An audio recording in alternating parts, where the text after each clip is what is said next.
Donald Trump just got blindsided by a political earthquake, and this time it's coming from inside his own house. 50 Republican members of Congress have just done the unthinkable. They broke ranks with Trump and sided with Democrats to end the government shutdown that's been paralyzing Washington for weeks. The shockwaves are rippling through the Capitol. And for once, Trump's threats, tweets, and fiery speeches didn't stop the rebellion. This isn't just another Washington drama. This is a full-scale revolt within the GOP, a public act of defiance that could mark the beginning of the end for Trump's iron grip over the Republican Party. For months, Trump has demanded absolute loyalty. He's called governors, strong-armed lawmakers, and pressured party donors to stay in line. But after yet another shutdown that's hurt millions of Americans, slashing food programs, freezing federal paychecks, and rattling markets, cracks in that loyalty have become impossible to hide. Behind closed doors, senior Republicans are reportedly furious. There were late-night meetings, shouting matches in leadership offices, and staffers leaking details faster than Trump could tweet denials. One aide described it as the loudest internal revolt since Watergate. And what's behind it all? A simple truth. Many Republicans are realizing that Trump's strategy of chaos is no longer sustainable. The base may still cheer, but the broader country is exhausted. Swing district representatives, especially those facing tough re-elections, see the writing on the wall. And it doesn't spell MAGA. Even some of Trump's most loyal allies are beginning to distance themselves. Quietly, of course. No one wants to be his next target, but the shift is real. One by one, the dominoes are starting to fall. The breaking point came when Trump personally called several GOP governors, including Greg Abbott in Texas, and demanded they find new Republican seats after the passage of California's Proposition 50, a redistricting reform bill designed to make elections fairer. It was déjà vu, find me votes, all over again. Except this time, it backfired spectacularly. The move enraged moderate Republicans and emboldened Democrats who saw an opening to push through a bipartisan deal to reopen the government. Suddenly, Trump wasn't the kingmaker. He was the obstacle. And now, 50 Republican lawmakers have chosen survival over submission. They didn't make that decision lightly. Many of them built their careers on Trump's endorsements. They campaigned under the MAGA banner. But as the shutdown dragged on, pressure from constituents reached a boiling point.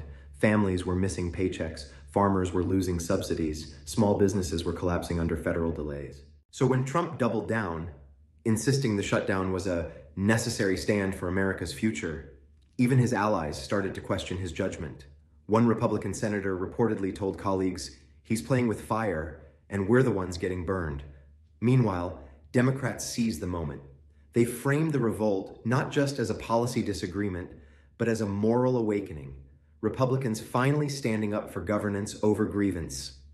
House Minority Leader Hakeem Jeffries called it a small step toward sanity. For Trump, though, the optics are devastating. The man who once claimed he alone could fix it now looks increasingly isolated. The myth of Trump's political invincibility, that no Republican could survive crossing him, is beginning to fade. This is how power erodes, not all at once, but piece by piece. First, it's a few defections, then donors start hesitating, then conservative media figures begin to hedge their language. Before long, the aura of dominance turns into the scent of decline. That's exactly what we're seeing right now. Inside Washington, insiders are whispering comparisons to Nixon's final days.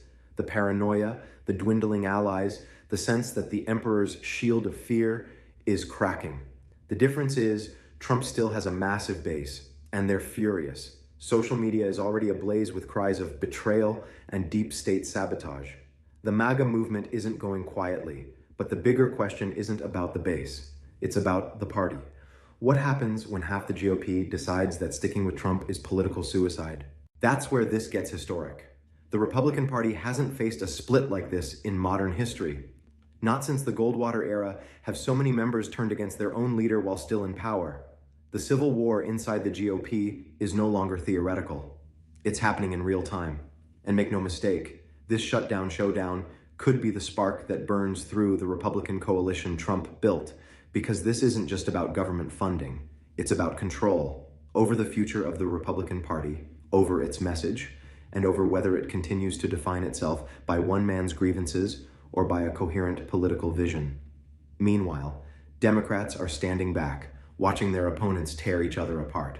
Some are calling it the Great Republican Reckoning. Others warn that the chaos could still backfire, that Trump thrives in turmoil and could use this rebellion to paint himself as a martyr. But the math doesn't lie. For the first time in years, more Republicans in Congress voted against Trump's position than with it. That's a turning point. And once that line is crossed, it's hard to go back.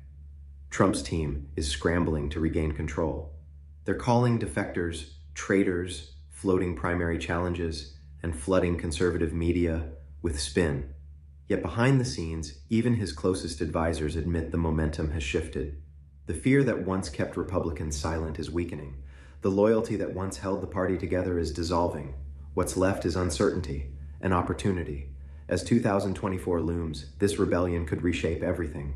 Trump's enemies inside the GOP are no longer whispering. They're organizing.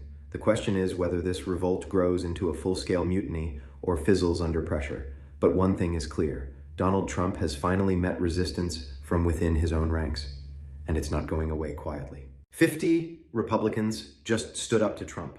They didn't just reopen the government, they opened a new chapter in American politics, one where the GOP's identity itself is up for grabs. Will more Republicans find the courage to put country over cult? Or will they crawl back into line once the heat dies down? Either way, Washington will never be the same again. And as always, USA POLITIC will be right here to break it all down. So, what do you think? Is this the beginning of the end for Trump's hold on the Republican Party, or just another storm before the next surrender? Drop your thoughts below, hit that subscribe button, and stay tuned, because this story is only just beginning.